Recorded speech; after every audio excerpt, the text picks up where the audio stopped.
Hello everyone, welcome back to Triple Play Analytics. As you see, there's been kind of a gap or delay in getting this episode up just because I just had a right shoulder surgery. So I'm currently working on, getting rested and rehabbed and back in the swing of things and getting back onto a normal schedule. So sorry about the delay. But now let's get right back into the analysis. And today we're talking about one of my favorite players. He's a great guy, plays hard, loves hockey. We're talking about Phil Kessel. So let me give you a quick rundown of who Phil Kessel is. He is a forward for the Pittsburgh Penguins. He's been a forward since the 2015 season. Originally, he was drafted in 2006, 5th overall by the Boston Bruins. And then he was traded to Toronto, and he signed an 8-year deal there. Then, 2 years ago, in the 2015 offseason, he was traded to the Pittsburgh Penguins because he was seemingly a bad fit in Toronto. He just, he was a locker room stigma.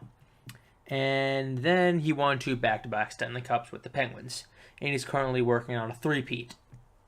So, why is Phil Kessel important to look at? Why is he such an important player, and why does he bring about so much controversy when you talk about him? Or not even just controversy, but why does he just bring up so much stats-based analysis on him? Well, that's because this year, he's producing at a phenomenal rate. Currently, in 67 games played, he's scored 27 goals, 49 assists, 76 points. Last year, he scored 70 points in all 82 games he played in the regular season. He's more than a point a game pace. This season, he's playing more on ice. He's been penalized a bit more. He's playing offensively more with his, Corsi average, which is, an average that tells you, how often are they in the offensive zone or contributing to offense. He's almost taken more shots than he took last season. His shooting percentage is much better. He's averaging almost 3.5 to 4 shots per game. Well, that's pretty crazy that he's scoring. But if you break down scoring, it's two things. It's scoring the goal, actually putting the puck in the net, but also helping set up that play, his passing ability, and the ability to assist on the goals. So we all know back in Toronto that Phil Kessel, he once had a 37-goal season in 2013 and 2014. We all know he's really good at shooting the puck. He has a wicked lethal wrist shot. But what most people kind of underestimate is his passing ability. He has great vision and just absolutely phenomenal hands for getting the puck across the ice or close to another player.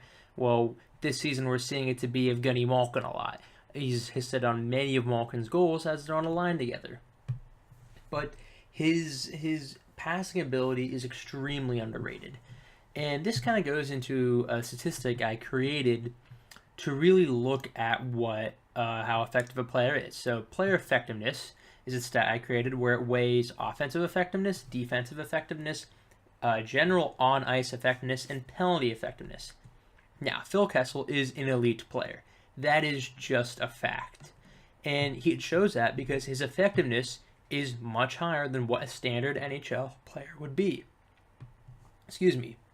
Defensively, however, he's not as effective because he's more of a scoring forward. He's a sniper. He shoots the puck. He doesn't back-check that much, or when he does back-check, it's much slower. He's covering the 4th or 5th man back. He's not the 3rd or 2nd guy back.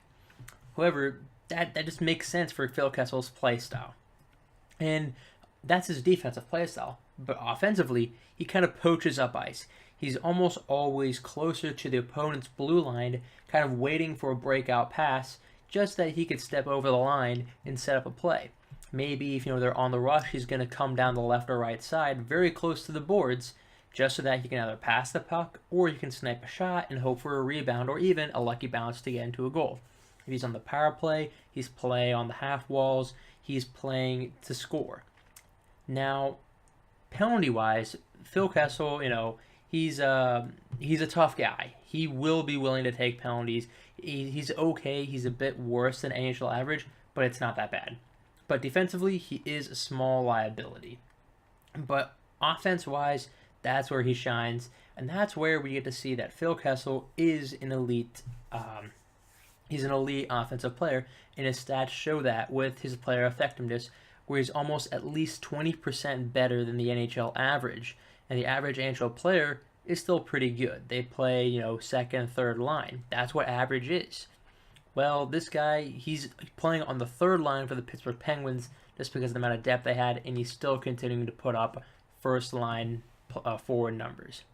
All right, thank you very much. All in all, Phil Kessel is still an elite player, and thank you very much for listening. And if you want a more in-depth analysis, you can go watch the long form analysis version of this. Thanks.